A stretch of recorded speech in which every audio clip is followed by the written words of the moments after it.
कमरपदा पाखरे गोटाए घंच जंगल थिला। सेई जंगल रे अनेक प्राणी बास करुथिले। जंगल मझिरे थिबा नई रे गोटाए कुंभीर रहुथिला। सी बहुत अलसुआ आउ डरुआ स्वभावर थिला। पानी भितरे बुड़ी रहिबा छड़ा तार आउ कौनसी काम नथिला। दिनकर कथा। कुंभीर पानी भितरे पड़ी रहिथिला। सेतिकी बेले ता स्त्री सेठी आसी पहुंचिला। काहे गोटाए पड़ी रहिछ? राती खाइबा हजम हेइनी ना बाबूंकर मजरा भांगिनी? ओहो, काई गोटाए पाटी करूच कहिल? सकाळू सकाळू आसी गोटाए मुंडटाको खराब करूच। ओ, मुंड खराब हेइ जाउची? छी छी छी छी छी। हयो, तम मुह को टिके लाज नाही? जंगल को जाई देख, मूसा भलिया जंतु निज खाइबा निजे जोगाड़ करूछंती। कुंभीर जाति रे तमको किए जन्म देला के जानी? देख, बहुत बड़ बड़ कथा कहूछ। कहिबिनी? पानी रु बाहर को गले पशु माने जहा टाई टपर करूछंती ना, से कथा कान सुनिबनी। किए कौन कहिला? जानिले कोनटा करिदब? जाई मारी पकेइब ताकू? सेतिकी करि परिबा आगो? जाओ जाओ, तमे केते कर्मवीर और केते वाक्यवीर सेटा मु जानिछि।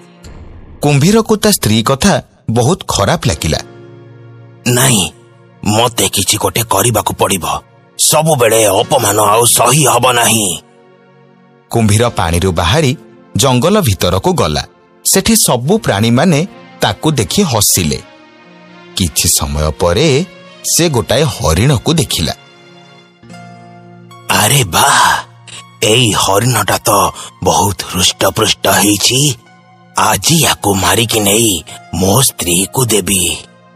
अरे ढिंकी की काठ मने करुछि परा। हेले याकू शिकार करिबारे जदि मु असफल हेइ जाए, ताहेले जंगलर सबु प्राणी माने मते बेसी अपमान देबे। ना, मते किछि गोटे करिबाकू हबो। कुंभीर गोटाए उपाय कला आउ हरिण पाखरे जाई पहुंचिला। किरे हरिण, कथा कौन? भारी चिंता रे थिला भली लागुचु। नाई मो भाई, चिंता आउ कौन? सेई तो खाली पेट पाटना चिंता आउ। कहूनु, तोर जदि कोन साहाय्य दरकार कह, मु तते साहाय्य करिबी। नाई नाई भाई, तमे केते अलसुआ जंगल रे समस्त जानिचंती। तमको साहाय्य मागिबा जहा निजको विपद रे पकेइबा सेया। देख, जम्मा बड़ बड़ कथा कहनी। मु मो स्त्री सह बाजी पकेई आसीची। एथर मु अलसुआमी छाड़ी काम धंदारे मन देबी। हौ सुन, मु चाषबास करिबार निष्पत्ति नेइची। करियो मते साहाय्य? एई गोटे कथा निश्चय करिबी। हेले मो बागरे कोन पड़िबो? चाषरे जहा शस्य उपजिब सेथिरु तमे अधा नब आउ मु अधा नेबी। हौ, ठीक अछि। सेपटे हरिण जाई ता घरे पहुंचिला आउ ता स्त्री आगरे सबु कथा कहिला। सुन, जहा करूछ बुझी विचारी कर। पानी रु दिनक पई भी जी बाहर को बाहरेनी, से हठात काम करबा को मन काई बळौची। पुणी अलगा को काम नुह, चाष काम करबा को से राजी हेइची। मते कोन तमे मूर्ख भाबुछ कि? मु से कुंभीरर सबु योजना जानिची। तार प्रकृत उद्देश्य होउची से मते मारी खाइबो, बुझिल? हाँ, राम राम राम राम, कौन कहूच तमी? नाई नाई, एमिति कथा जदि आमर से चाषबास करिबा दरकार नाही। अरे तमे काई व्यस्त होउछ कहिल? मु मो काम हासिल करिबा परे खसी पळेइबार बाट करि देबिनी। हौ देख, जहा सुविधा होउची। हेले मने रखिबो, आपे बंचिले बापर ना। परदिन सकाळे हरिण आउ कुंभीर चाष करिबाकू बाहरिले।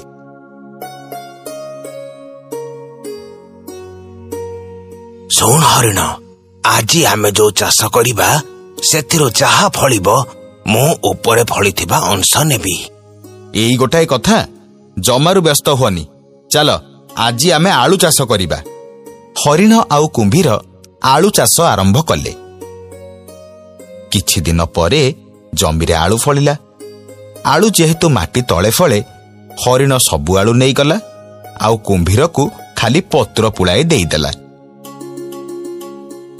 କୁମ୍ଭୀର ନଈରେ ପହଞ୍ଚି ଦେଖିଲା ଯେ ସେ ଆଳୁ ବଦଳରେ ଖାଲି ପତ୍ର ଆଣିକି ଆସିଛି। ଏକଥା ଦେଖି ସେ ବହୁତ ଜୋରେ ରାଗିଗଲା। କିଛି ଦିନ ପରେ ହରିଣ ଆଉ କୁମ୍ଭୀର ପୁଣି ଚାଷ କରିବାକୁ ବାହାରିଲେ। ଶୁଣୁ, ଏଥର କିନ୍ତୁ ମୁଁ ଯାହା ଫଳିବ ତାର ତଳ ଭାଗଟା ନେବି। ହେଇ ଗୋଟାଏ କଥା, ଚାଲ ଆମେ ଧାନ ଚାଷ କରିବା। ହରିଣ ଆଉ କୁମ୍ଭୀର ଧାନ ଚାଷ ଆରମ୍ଭ କଲେ। କିଛି ଦିନ ପରେ ଜମିରେ ଧାନ ଗଛ ଛିଡ଼ା ହେଲା। ହରିଣ ଧାନ ବାଛି ନେଇଗଲା ଆଉ କୁମ୍ଭୀରକୁ ଗଛର ତଳ ଅଂଶ ଦେଇଦେଲା। କୁମ୍ଭୀର ଯେତେବେଳେ ଯାଇ ନଈରେ ପହଞ୍ଚିଲା, ସେ ସେଇ ତଳ ଅଂଶ ଗୁଡାକୁ ଦେଖି ବହୁତ ଜୋରେ ରାଗିଗଲା। ନାଇଁ, ଏ ହରିଣ ନିଜକୁ ବହୁତ ସିଆଣିଆ ଭାବୁଛି। ଯେମିତି ବି ହଉ ଏଇଥର ତାକୁ ମୁଁ ମାରିକି ଖାଇବି। ସେପଟେ ହରିଣ ତା ସ୍ତ୍ରୀ ପାଖରେ ଯାଇ ପହଞ୍ଚିଲା। ଶୁଣୁଛ? ହଁ କୁହ। ବର୍ଷକ ପାଇଁ ତ ଧାନ ଆଉ ଆଳୁ ମିଳିଗଲାଣି, ଆଉ ସେ ଚାଷବାସ ନ କଲେ ହୁଅନ୍ତାନି? ମୁଁ ବି ସେୟା ଭାବୁଥିଲି। ହେଲେ ସେ କୁମ୍ଭୀର କଣ ତମକୁ ଛାଡିଦବ? ସିଏ ଯଦି ରାଗରେ ତମକୁ... ତମେ ମତେ କଣ ଭାବୁଛ କହିଲ? ମୁଁ ଗୋଟାଏ ବଢିଆ ଯୋଜନା କରିଛି। ସେ କୁମ୍ଭୀର ମତେ ମାରି ଖାଇବାକୁ ଯୋଜନା କରିଥିଲା ଟି। ଦେଖିବ କେମିତିଆ ମଜା ଚଖେଇବି ତାକୁ। ପରଦିନ ସକାଳେ ହରିଣ କିଛି ବିଛୁଆତି ଗଛ ଧରି ଜମିରେ ଯାଇ ପହଞ୍ଚିଲା। କିଛି ସମୟ ପରେ କୁମ୍ଭୀର ବି ସେଠି ଆସି ପହଞ୍ଚିଲା। କିରେ ହରିଣ, ଆଜି କି ଚାଷ କରିବୁ? ଆଜି ଗୋଟାଏ ବଢିଆ ପରିବା ଚାଷ କରିବା। ବିଦେଶୀ ପରିବା ଚାଷ କରିବା ଆଜି। ହଁ, ବିଦେଶୀ ପରିବା? ହଁ, ଏମିତିଆ ପରିବା କେବେ ଖାଇ ନଥିବ, ବୁଝିଲ? ତାହେଲେ ଶୁଣୁ, ଏଥର ଚାଷ ପରେ ଯାହା ଫଳିବ ସେଥିରୁ ମୁଁ ଅଧା ପରିବା ନେବି, ଆଉ ତୁ ଅଧା ନବୁ। ହଉ, ତମ କଥା ରହିଲା। ଚାଷ କାମ ଆରମ୍ଭ ହେଲା। କିଛି ଦିନ ପରେ ଗଛ ବି ବଢିଲା। ହରିଣ କହିଲା, ଭାଇ, ଏ ଗଛ ଗୁଡାକୁ କାଟିକି ନବା ପରେ ଯାଇ ପରିବା ମିଳିବ। ଏମିତି କଥା? ରହ, ତାହେଲେ ମୁଁ ଆଗ ମୋ ଭାଗର ଗଛ ଗୁଡାକୁ ନେବି। ହଉ ଭାଇ, ଯାହା ତମ ଇଚ୍ଛା। କୁମ୍ଭୀର ଲୋଭରେ ପୁଳାଏ ବିଛୁଆତି ଗଛକୁ କାମୁଡି ପକେଇଲା। ତାର ପାଟି ବହୁତ ଜୋରେ କୁଣ୍ଡେଇ ହେଲା। ସେ ଆଉ କିଛି ବାଟ ନ ପାଇ ଜୋରେ ଦୌଡ଼ିବାକୁ ଲାଗିଲା। ହରିଣ, ମୋ ପାଟି କାହିଁ ଭାରି କୁଣ୍ଡେଇ ହଉଛି କହିଲୁ? ତମେ ଗଛକୁ ନ ଉପାଡ଼ି କାମୁଡି ପକଉଥିଲ କାହିଁ କହିଲ? ଯାଅ, ସାଙ୍ଗେ ସାଙ୍ଗେ ଯାଇ ହୁଙ୍କା ମାଟି ଟିକେ ଖାଇଦିଅ, ଭଲ ହେଇଯିବ। ମୂର୍ଖ କୁମ୍ଭୀର ସାଙ୍ଗେ ସାଙ୍ଗେ ଯାଇ ହୁଙ୍କାରୁ ପୁଳାଏ ମାଟି ତାଡ଼ି ଖାଇଦେଲା। ତାପରେ କଣ ହେଲା ନା, ହୁଙ୍କାରୁ ସାପ ବାହାରି ଆସି କୁମ୍ଭୀରକୁ କାମୁଡି ଦେଲା ଆଉ କୁମ୍ଭୀର ସେଇଠି ଛଟପଟ ହେଇ ମରିଗଲା।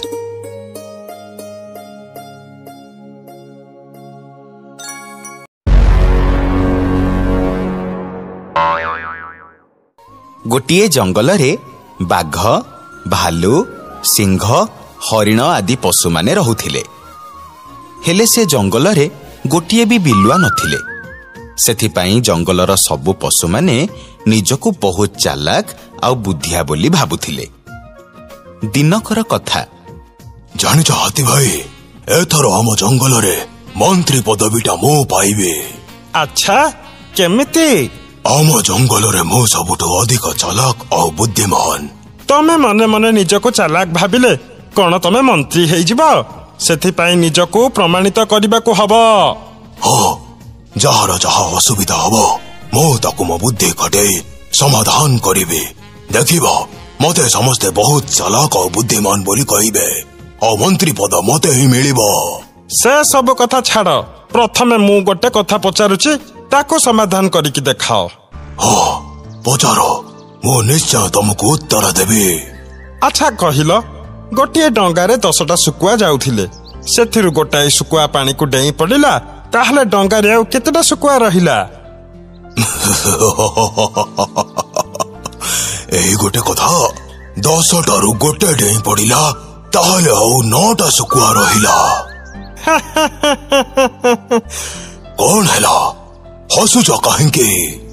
ଆରେ ମୂର୍ଖ, ଶୁକୁଆର କଣ ଜୀବନ ଥାଏ ଯେ ପାଣିକୁ ସେ ଡେଇଁ ପଡିବ? କହିଲା କଣ ନା ମନ୍ତ୍ରୀ ହବ। ଶୁଣୁ, ଜଙ୍ଗଲର ମନ୍ତ୍ରୀ ମୁଁ ହେବି, କାରଣ ମୋର ବହୁତ ବଳ ଅଛି ଆଉ ମୁଁ ବହୁତ ବୁଦ୍ଧିଆ। ବାଘ ସେଠୁ ଅପମାନିତ ହେଇ ଚାଲିଗଲା। ହାତୀକୁ କେମିତି ପାନେ ଦବ ବୋଲି ସେ ମନେ ମନେ ଭାବିକି ଯାଉଥିଲା। ସେତିକି ବେଳେ ସେ ଦେଖିଲା ଜଙ୍ଗଲକୁ ଗୋଟାଏ ନୂଆ ବିଲୁଆ ଆସିଛି। ଆରେ ଇଏ କଣ? ଏ ବିଲୁଆ କୁଆଡୁ ଆସିଲା? ଯଦି ୟାକୁ ସିଂହରାଜ ଦେଖି ଦିଅନ୍ତି ତାହେଲେ ସେ ୟାକୁ ଜଙ୍ଗଲର ମନ୍ତ୍ରୀ କରିଦେବେ। ନା, ମତେ କିଛି ଗୋଟେ କରିବାକୁ ପଡିବ। ବାଘ ବିଲୁଆ ପାଖକୁ ଗଲା ଆଉ ତାକୁ କହିଲା, ଆରେ ବିଲୁଆ ନନା, ତମେ ଏଇ ଜଙ୍ଗଲକୁ ନୂଆ ଆସିଛ ବୋଧେ? ହଁ ବାଘ ମାମୁଁ। ଭଲ ହେଲା। ଆମ ଜଙ୍ଗଲରେ ଗୋଟେ ବି ବିଲୁଆ ନାହାନ୍ତି। ତମକୁ ସମସ୍ତେ ବହୁତ ସମ୍ମାନ ଦେବେ, ବହୁତ ଭଲ ପାଇବେ। ସେ ସବୁ ଠିକ ଯେ, ହେଲେ ମୁଁ ତ ଏ ଜଙ୍ଗଲରେ ନୂଆ, ଆଉ ମୁଁ ଏ ଜଙ୍ଗଲର କୌଣସି ନିୟମ ଜାଣିନି। ଏଇ ଗୋଟେ କଥା ଶୁଣ ନନା, ଏହି ଜଙ୍ଗଲରେ ଗୋଟେ ହାତୀ ଅଛି। ସେ ବହୁତ ରାଗି। ସେଥିପାଇଁ ସେ ଯେତେବେଳେ ଶୋଇବାକୁ ଯାଏ ସବୁ ପଶୁ ମାନଙ୍କୁ ଡାକେ, ତା ଶୁଣ୍ଢ ଟାଣିବାକୁ କହେ, ନହେଲେ ସେ ସମସ୍ତଙ୍କୁ ବହୁତ ଦଣ୍ଡ ଦିଏ। କଣ କହୁଛ ମାମୁଁ? ହଁ ନନା, ସେ ଜଙ୍ଗଲର ନଈ ପାଖରେ ରହେ। ଆଜି ଯେତେବେଳେ ଶୋଇବାକୁ ଯିବ ତମେ ଯାଇକି ତା ଶୁଣ୍ଢକୁ ଟିକେ ଟାଣିଦବ। ହଉ ମାମୁଁ। ବାଘର କଥା ଅନୁସାରେ ବିଲୁଆ ଯାଇ ହାତୀ ଶୋଇଥିଲା ବେଳେ ତା ଶୁଣ୍ଢକୁ ଟାଣିଦେଲା। ହାତୀକୁ ବହୁତ କଷ୍ଟ ହେଲା। ସେ ଆଉ ଯନ୍ତ୍ରଣା ସହି ନ ପାରି ବିଲୁଆକୁ ଶୁଣ୍ଢରେ ଛାଟିଦେଲା। ବିଲୁଆ ସିଧା ଯାଇ ଗୋଟାଏ ଗଛରେ ମାଡ଼ ହେଲା ଆଉ ସେଇଠି ପଡ଼ି ମରିଗଲା। ସେତିକି ବେଳେ ଜଙ୍ଗଲର ସବୁ ପଶୁମାନେ ଆସି ସେଠି ପହଞ୍ଚିଲେ। ଆରେ ଇଏ କଣ? ଏ ବିଲୁଆଟା ଏମିତି ଅଚେତ ହେଇ କାହିଁ ପଡିଛି? ନା ମାନେ କଥା କଣ କି ମହାରାଜ, ଇଏ ମୋ ବନ୍ଧୁ ଏଇ ଆଖପାଖ ଜଙ୍ଗଲରେ ରହେ। ଆମ ଜଙ୍ଗଲକୁ ବୁଲିବାକୁ ଆସିଛି। ହେଲେ ସେ ଏମିତି ଅଚେତ ହେଇକି କାହିଁ ପଡିଛି?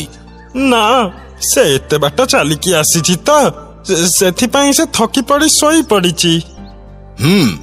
ହେଲେ ମୋର କାହିଁ ସନ୍ଦେହ ହଉଛି? ନାଇଁ ମହାରାଜ, ମୁଁ ମିଛ କାହିଁ କହିବି। ମୁଁ ତାକୁ ନେଇକି ମୋ ଗୁମ୍ଫାକୁ ଯାଉଛି। ସେ ସେଠି ବିଶ୍ରାମ କରିବ ଆଉ କାଲି ସକାଳୁ ତା ଜଙ୍ଗଲକୁ ଫେରିଯିବ। ହଉ ଠିକ ଅଛି, ତୁ ଯା ତାହେଲେ। ହାତୀ ବିଲୁଆକୁ ନେଇ ପଳେଇଲା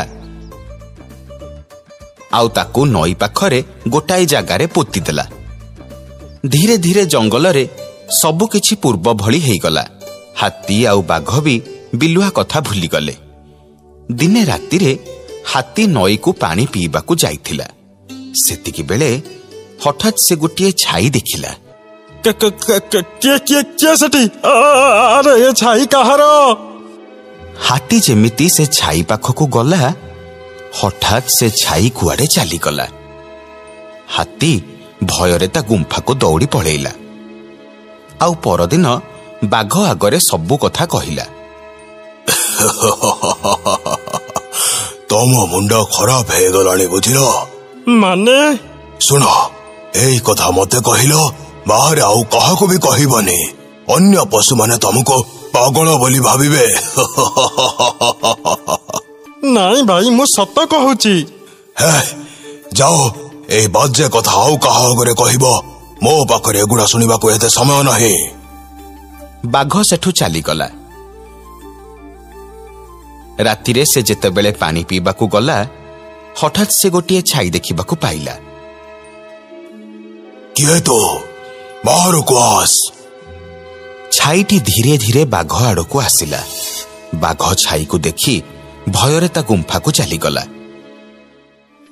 ପରଦିନ ଜଙ୍ଗଲର ସବୁ ପଶୁମାନଙ୍କୁ ବାଘ ରାତିର ଘଟଣା ବିଷୟରେ କହିଲା।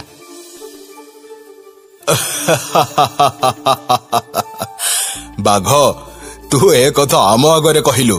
ବାହାରେ କାହାକୁ ବି ଏ ବିଷୟରେ କହିବୁନି, ସମସ୍ତେ ତତେ ପାଗଳ ବୋଲି କହିବେ। ନାଇଁ ମହାରାଜ, ମୁଁ ସତ କହୁଛି। ହାତୀ ପ୍ରଥମେ ଦେଖି ମତେ କହିଥିଲା, ହେଲେ ମୁଁ ବିଶ୍ୱାସ କରିନଥିଲି। ହଁ ମହାରାଜ, ବାଘ ଭାଇ ଠିକ କହୁଛନ୍ତି। ବାସ୍ ତମେ ମାନେ ଆମକୁ କଣ ମୂର୍ଖ ବୋଲି ଭାବୁଛ? ମିଛ କଥା କହି ଆମ ସମସ୍ତଙ୍କୁ ଡରେଇବାକୁ ଚେଷ୍ଟା କରୁଛ। ମହାରାଜ, ମୋ ମତରେ ଆମେ ଥରେ ପ୍ରମାଣଟା ଜାଣିବା ଦରକାର ଯେ କଥାଟା ସତ କି ମିଛ। ହଉ ଠିକ ଅଛି, ଆଜି ରାତିରେ ଆମେ ନଈ କୂଳକୁ ଯିବା ଆଉ ଦେଖିବା ସେମାନେ ସତ କହୁଛନ୍ତି କି ନାହିଁ। ରାତିରେ ସବୁ ପଶୁମାନେ ନଈକୂଳକୁ ଗଲେ ଆଉ ଭୂତକୁ ଅପେକ୍ଷା କଲେ। ସେତିକି ବେଳେ ସେଇ ଛାଇଟା ସେଠି ଆସି ପହଞ୍ଚିଲା। କିଏ କିଏ ତୁ? କହ, କାହିଁକି ଆସିଛୁ ଏଠିକି? ମୁଁ ପ୍ରତିଶୋଧ ନବାକୁ ଆସିଛି ମହାରାଜ। ପ୍ରତିଶୋଧ? କି ପ୍ରତିଶୋଧ? ମହାରାଜ,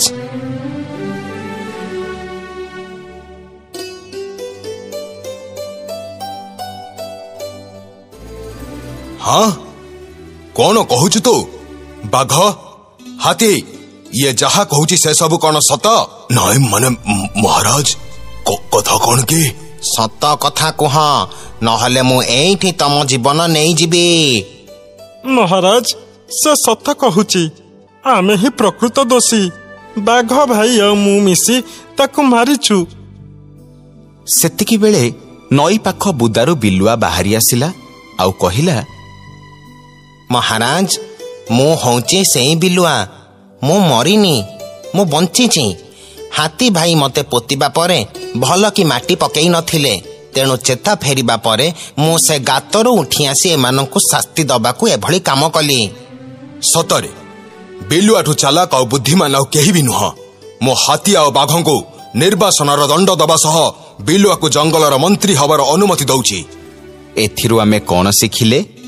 କାହାକୁ ଯଦି ଥଟ୍ଟା କରି ଆମେ ଅସୁବିଧାରେ ପକେଇବା ଆଉ ନିଜର ଯୋଗ୍ୟତାକୁ ନ ଜାଣି ଅନ୍ୟକୁ ଉପହାସ ଯଦି କରିବା, ତାହେଲେ ଆମେ ବିପଦରେ ପଡ଼ିବା।